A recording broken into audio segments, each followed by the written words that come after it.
We have to believe only one God. And We believe on God too. listen, all the prophets, we have to believe on them. Do you?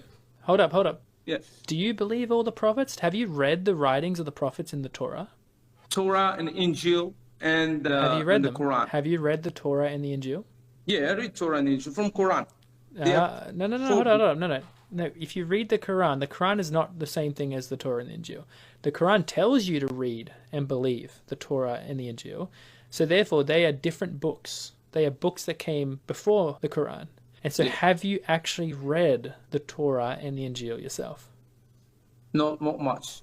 And so I encourage you to do that. I've read the entire Torah and the entire Injil, and I've read the entire Quran. I've read all three books. You say that you believe in all the earlier prophets. You actually don't, because the earlier prophets, they'll describe things like in Noah's flood, it talks about all of Noah's sons were on the ark that he created to escape the flood. You read the Quran says that one of Noah's sons got left behind and didn't actually get on the ark. Now that would then be a direct contradiction from what actually happened in the story in Noah that we can read in the Torah. So when Muhammad says, oh yeah, we follow all the earlier prophets, and then gets key details wrong about their life, he's not really believing the earlier prophets. He's just picking and choosing what he wants to believe about them. And he's trying to rely on them to give credibility to himself and to say, you got to trust me as an extra prophet of God. But I actually don't think there's a reason to trust Muhammad. We don't worship Muhammad. We But don't you worship trust Jesus. him. Do you trust We don't Muhammad? worship Muhammad. No, we don't worship Muhammad. No, I didn't say worship. I said, do you trust Muhammad? Of course, he's a prophet of God. How do you know? He claimed to be a prophet of God. There's many people who claim even today to be prophets of God, that you don't trust them.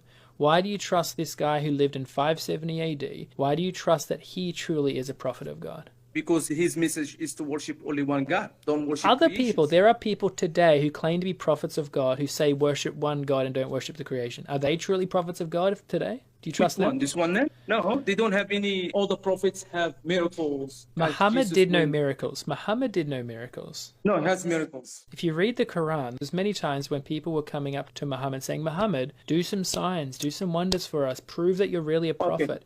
And then what does the Quran say? Allah says to Muhammad in the Quran, say to them, I am only a warner. As in, no, I'm not going to do signs and wonders. I'm just a warner. Someone who warns, but I'm not someone who does miracles. So that means there's no reason to trust Muhammad if he doesn't do miracles. He's inconsistent with the earlier prophets. Like he contradicts the earlier prophets if you read their actual accounts. And then his behavior isn't one that I think any of us should really follow. Jesus says you'll know true prophets by their fruits. Like based on how they live, if they're a true prophet or false, right? Okay.